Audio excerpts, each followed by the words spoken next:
Hoje eu quero falar com vocês sobre uma enfermidade que muitas vezes passa na vida daqueles que já estão, de uma certa forma, experientes na vida espiritual. Vai entrando secretamente e vai roendo, sobretudo, aqueles alicerces da santidade. Hoje eu quero falar sobre o orgulho espiritual. Você é o nosso convidado e vamos para o vídeo de hoje.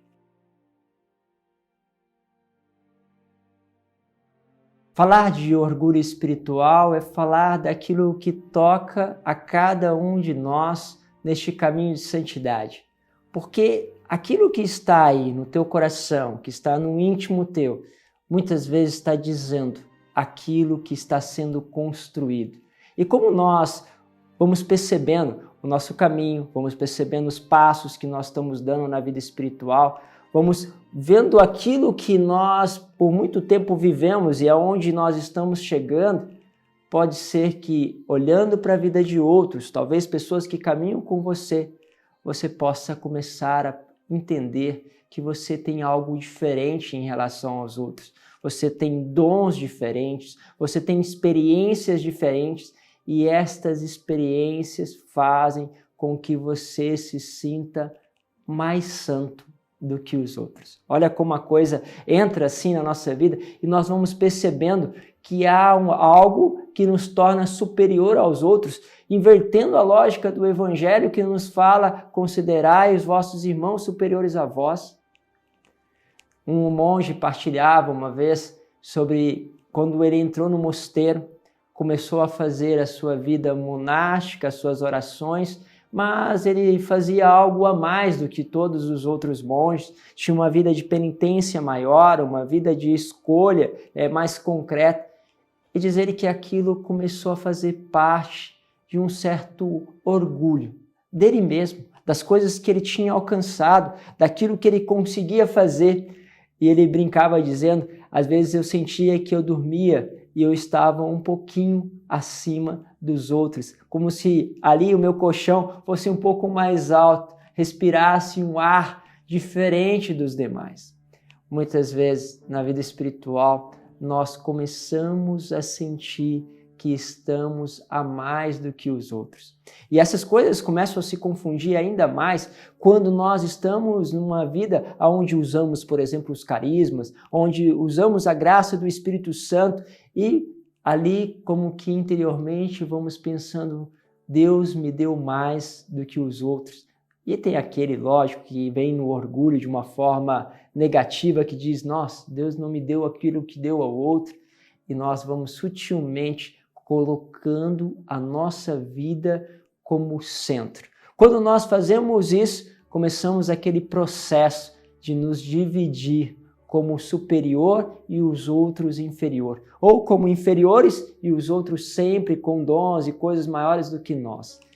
Este bendito orgulho começa mesmo a corroer a vida quando ele entra e ali permanece.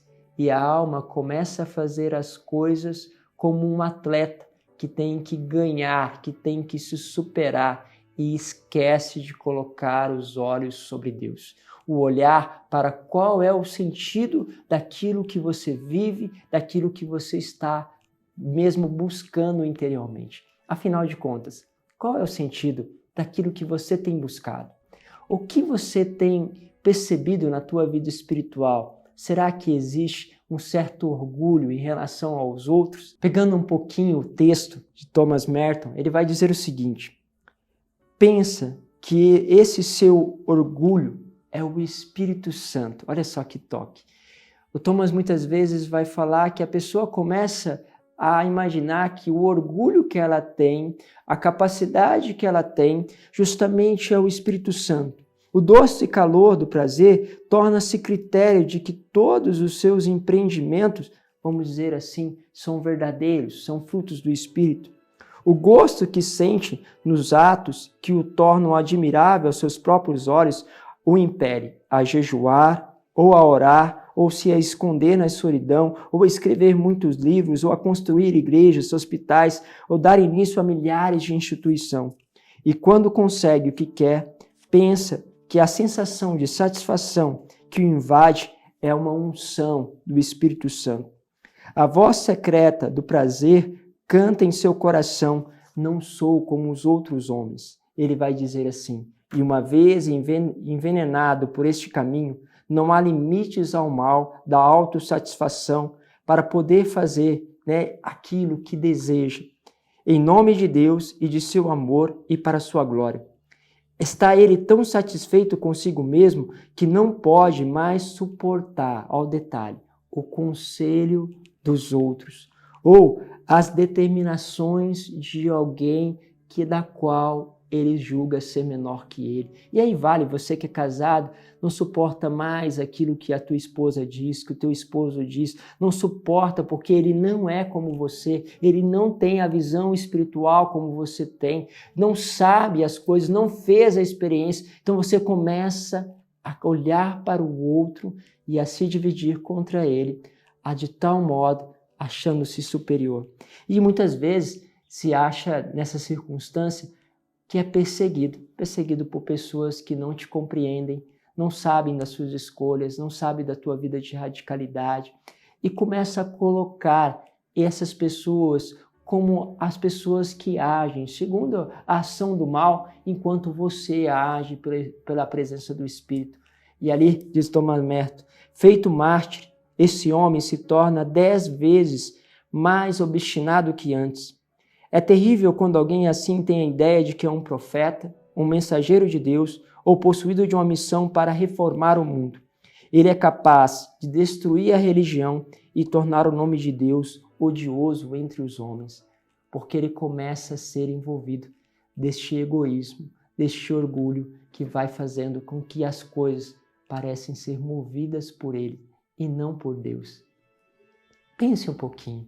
Você está tendo dificuldades e muitas vezes a ser submisso ao outro, de ver o outro como alguém que também pode lhe falar de Deus e te dizer, olha, este não é o caminho. E quando nós olhamos para a história dos santos, percebemos tantas vezes isso. Santa Faustina parava porque as irmãs falavam que aquilo que ela estava vivendo era uma ilusão. E ela muitas vezes se questionou, será que isso mesmo é ilusão? Senhor, me fala. Senhor, eu quero que essas visualizações, essas palavras desapareçam na minha vida. Ela começava a questionar porque ela queria buscar a vontade de Deus. Santa Teresa d'Ávila, quando ela dizia, olha, as pessoas que eu considerava santas começaram a dizer que o que eu estava vivendo era a ação do mal. Até mesmo aquele que era o meu confessor começou a suspeitar e acreditava mesmo que tudo isso era ação do mal. E eu me recolhi, porque tinha medo de falar, medo de expressar, por estar expressando ou falando as coisas do mal.